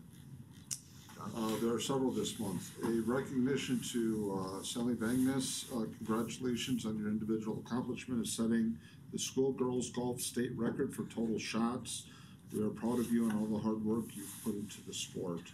A recognition to Brooklyn Mishler. Congratulations on your individual accomplishment of breaking the schoolgirls golf state record for total shots. We are proud of you and all the hard work that you have put into your sport. Does that mean we got the highest score? No, the best score. Yeah, total shot sounds, yeah. It sounds like, Yes, cost per shot is very low, Jeff. A recognition to Jacob Engen. Congratulations on your accomplishment of sectional boys champion, and that's in cross country. Boys cross country team, a recognition. Congratulations to the boys cross country team for qualifying for the state tournament. Recognition to Maya Kaiser. Congratulations on your individual qualification for state cross country. We are proud of you and all the hard work that you've put into your sport. To a recognition to Caitlin Carlson. Congratulations on your individual qualification for state cross country. Again, we are proud of you for all the hard work that you've put into your sport. A recognition to Bill Emery, the coaches, and the cross country team. Congratulations to the cross country team for qualifying for the state tournament, both as male team and female individuals. And finally, a recognition to Gretchen Roseboom and the trap team. Congratulations on your Conference 4 fall championship. Those are the thanks and recognitions for the month, Howard. Thank you for those that submitted those. Congratulations to those individuals for their accomplishment. Something to be proud of. So, thank you all. Okay, the next item on the agenda is preliminary approval of the 2020-2021 school calendar.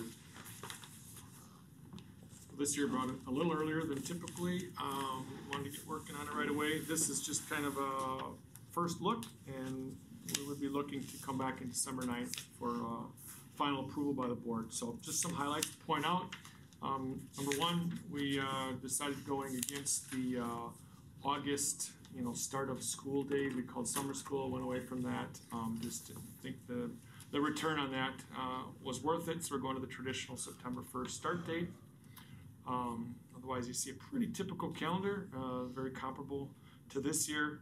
We have a spring break, and we get out on June 4th is the last day. So a couple things to point out. We asked, after the admin developed a couple of drafts, we asked the admin for input on two things. Number one was our August professional development day. We asked if they prefer 2 days the week of the 17th and 2 days the week of the 24th. Teachers. You asked teacher input. What did I say? Admin. Sorry. Yep. Teacher input on that, and 70% wanted the 4 days straight in the week of the 24th, as you see here. The other one we asked the staff input on was whether they wanted a spring break or not, and 55% said yes, and 36 said no, with 8 point some indifferent. So continue keeping a spring break. You know, the challenge always there is spring sports. I mean, winter sports stop with state tournament, and the next week spring sports start up. So we realize the challenges that it could present for practices of spring sports, but we ultimately decided to stay with the last week in March, specifically this coming year, because it would butt up with Easter as well. So kind of two birds with one stone philosophy on that. You'll notice Pam did this. Well, thank you, first of all. Pam does a wonderful job of visual representation of what the year will look like in this format, and then also does a summary on the next page. You might be familiar, there used to be a 180 student day requirement. The DPI went to hours instead. So we, the last at least handful of years, we've been in the low 170s for student days. We still get in our hours unless we have unusual weather like we did last year, then it could be a challenge. But we've built in about a 5-day cushion. We can have 5 snow days and still meet the requirements at the high school. Also, philosophically, the admin believes in more teacher professional development days, as Nick showed in one of his last slides. I believe about 3 years ago we made an intentional commitment to at least 1 PD day per year. You can see the summary per month, and you can see the summary there of 7.5 for teachers, 5 all staff PD days for the year with flex day, 2 flex days built as well, so a total of 14.5 for teachers. Again, we, through our Summer Institute many years ago, we realized we were adult data poor and student data rich, so that's kind of where we found out, you know, we want to put more time and effort into our adult professional development, and we believe that better developed teachers equals better developed students and their better learning, so that's our philosophy on that. We're not as concerned with the quarters or quarters to high school, trimesters, everywhere else. We're not as concerned with the balance in that. You can see it's 41 to 45, etc. We're all semester grades anyway at the high school. So any questions or comments on this draft, our draft number 4? Is there a student education bias to having a spring break or not? I mean, kids do better with the spring break or not with the spring break, or neutral? I'm not aware of any. Families take them wherever they want to. Yeah, they don't necessarily honor our window of spring break anyway. I just wondered, you didn't mention that as one of the reasons for doing a spring break or not. I just wondered if it seemed to impact education.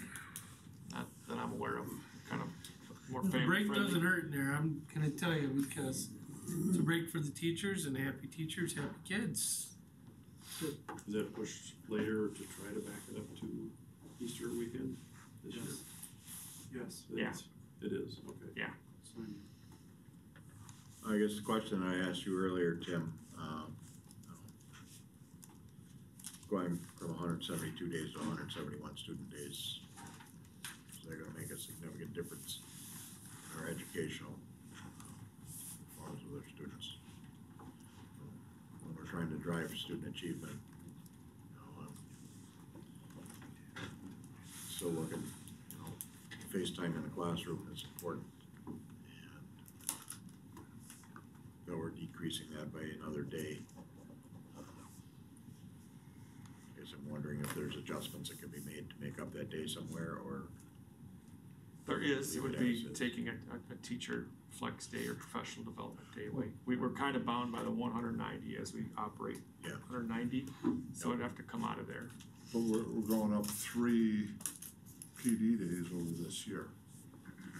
Because we had the August, those 2 days in August, that's 2 of them right there, and then I think a flex day as well.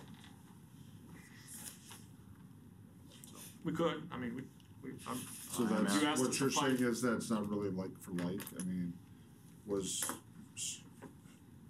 so if you factor in the summer school days, that was 2, plus we added a flex day this year. 2 PD days? Or 2 student days?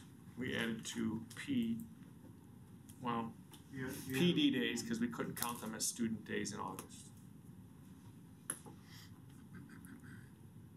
Technically, I had a one PD day, and I believe it's in February, where we created a 4-day weekend, and the reason was from January 18th, which is MLK Day, all the way until March 12th, there would not be a break for either staff or students.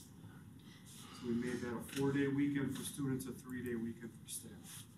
That's the additional day beyond, again, I think you understand what Tim is saying, that you don't have the summer school anymore, and we had taken that away. Does that make sense what I'm saying? Well, I'm asking the question. Yep. I'm throwing it out, so. My opinion, we had all the snow days last year with 6 weeks, almost of 4-day weeks, and student achievement did not drop. So we maxed out all our snow days, and we had to add minutes at the beginning of each day. Student achievement stayed the same or grew. What's the impact, I'm okay with the day less of education. What's the impact of that day on the, like, paras? So they can get shorted a day of pay because they don't have to come to school? We had, I'm just asking a question, does that impact those, or should we have them come to one of the PD days and pay them so they still get the same number of days in their And contract? they're on for a couple of PD days, right? 5. Yeah. That's I don't know, I was just asking if that was considered, because then it's really money to them. We did that last year. We gave them the option of coming in and working one of those days, actually at least two. But that was snow day, wasn't it, because of snow days? Correct. Yeah, I'm just talking about if we cut Just a day the days less. of education Oh. down by 1 over last year, They'd lose a it means day's they'd pay. lose I a see. day's pay. Should we Add have a them come to PD one of the day. PD days as so they get the same number of contract days? And you'll find something for them to benefit from being in the building and continuing ed or something. Just something to consider. Okay. So that all staff PD would move up to 6 in essence. So that those folks don't lose A day's pay. a day's pay. I see. Just something to Consider think that. about. Yeah, cause the support staff days, you got 179 last, was it? Yeah, last year's 100, this year's 179, and 176 proposed for next year. So they're actually losing 3 days of pay in there. Just something to think about. Again, is Look that at because of the 2 summer school? No. No, typically we go between 177 and 178 for support staff. That's in the past, that's typically where we kind of toggle between. Just Good point. Just Yeah, think of we're it. just throwing stuff out on the calendar. Okay. Consider. Something we'll talk about admin meeting tomorrow. Okay. Anything else on the school calendar? Is this first viewing or are you looking First for a viewing, motion? yes. First viewing. Okay, and then the next one is consideration of preliminary approval of the summer school's calendar, which. I'll let our summer school code directors talk to that. I'm not much of an expert on that one. Okay. Pretty much it's the exact same as this year. It'd be 3 5-day weeks again, so we don't bump into July. With our AM schedule like it was this year, where we have an academic and then extension, exploring type options mixed in. It worked well. Same total number of days, so the 15 and the 8 plus swimming lessons, right? Yep. 15, 8, and then 10 days of swimming lessons in July.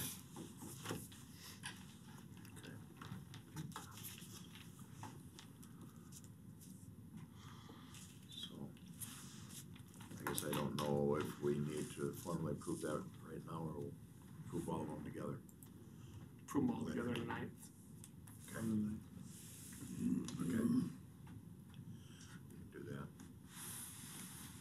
Do Okay, with that, then we'll move on to the next item, which is our administrative report on district facility. Just have a simple spreadsheet handout here, not too far pressed, I think I made 15. May have to share the end. So a board meeting, or a couple board meetings ago, you asked admin to put together, brainstorm a district needs and facilities list.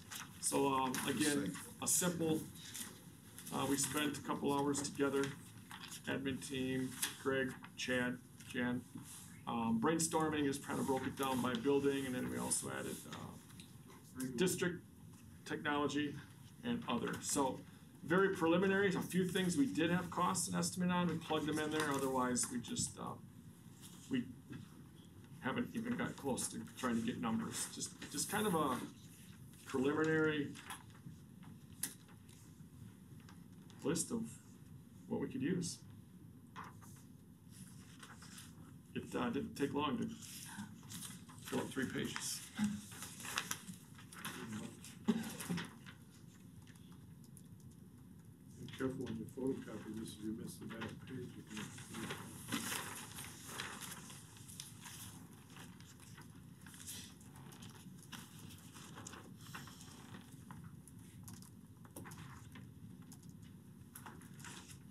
The middle school has update phone system, what are they looking at there? What do we have presently in there? And what are we looking at? We were looking for voice over internet or something else? That came from Chad. I know we have a very outdated system, all the way from our phones to even our PA. So I know, we're Greg, almost 5 years older. Yeah, I have a phone system. Yeah, than what Chad would want. I think it's voice over IP, but it's whatever the brains are that run that whole thing that's not compatible with the rest of the district and outdated.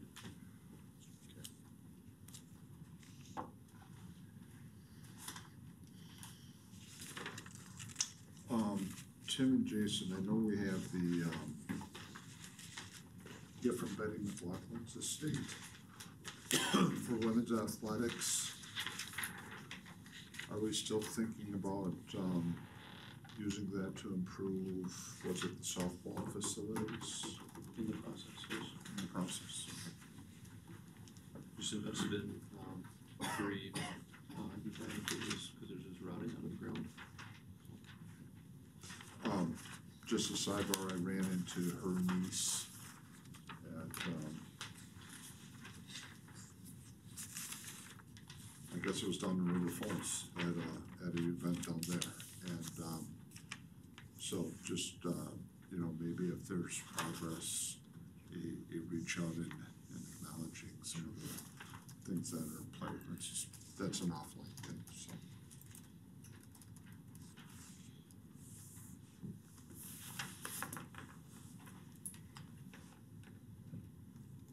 So if we move forward with, getting the community involved in this type of planning, obviously it's very similar. But this was just kind of an internal brainstorming session. Yeah, and the big piece that no one can answer is based on population study and numbers. And then the second part of that is how many rooms do we need to adequately teach, and how many rooms do we need to have proper programming and do what we think we should rather than what we can. So Jen's reached out to another company, her other business manager. She asked, hey, anybody else out there do population studies besides APL? And there is one. So we're setting up a meeting with them to just kind of see if they do things differently than APL. But, with your direction, maybe we start with the next population study and look at interviewing some companies to do a facility study, which would answer the 2 questions you just brought up. And there's no commitment with any of that to saying we're going to referendum, it's just information gathering. you feel like those two things would be the next steps. Well, I think it's good that you shop APL, I don't think you did a very good job the last time. No, They had historically been Yeah. solid, but this last They totally missed the iteration mark on the last one. wasn't very thorough. I So it's certainly good to think it shop makes it. sense to get that done, I mean, with what we're looking at, we've got to have data to go on. But are you saying, when you say program, what would it take to do? Right, well, so if we need 2 classrooms at the high school to be able to teach math and science to everybody, or how much space do we need for our Pantry STEM productions and and- yeah, for everything that we wanna do, everything that we have to do, and somewhere in between. Yeah.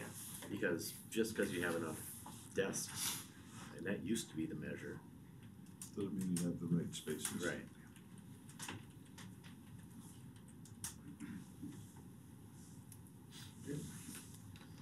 Okay. Alright. I guess the other question that I would ask, I don't know if that's also been considered, is programming and staffing. Additional facilities needs. Okay, you'd like us to develop our Wish list, for that as well? we don't have to do it for budget purposes.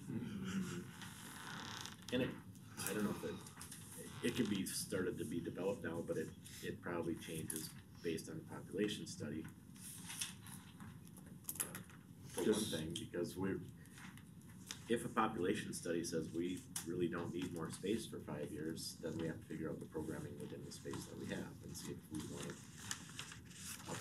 upgrade that. Yeah, just because we don't have a growing population in classrooms doesn't mean we don't wanna expand our programming in FACE and tech ed, STEM, et cetera. And I think, you know, facilities are an important factor in considering anything, but I think the most important thing for us is the programming and the staffing that we're gonna need to move forward. I think it's the whole triangle.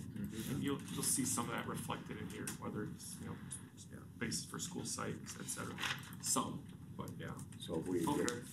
if we could get that added information, that would be helpful. Alright. So, appreciate the work so far. How do we've heard at the school board convention that bricks and mortar classrooms is not gonna be the way kids are taught 20 years from now. How do we start thinking about that? And we have virtual ed, but I mean, there may be, just seems to me we need to have in the mix what people are doing in other parts of the world that maybe doesn't require bricks and mortar. Right, some of our classroom space might be in local and neighboring industrial parks, X hours a day and that sort of thing. Just think as we explore it, I don't know if it's at the school board convention, that's certainly a place to start looking, but I'm not suggesting that Wisconsin is the only place to look. That there may be things that people are doing outside that we should start. I think just owe it that education is evolving, and we're spending money on smart boards and stuff that didn't exist 10 years ago. The iPhone's only 10 years old. So what is it that we should be thinking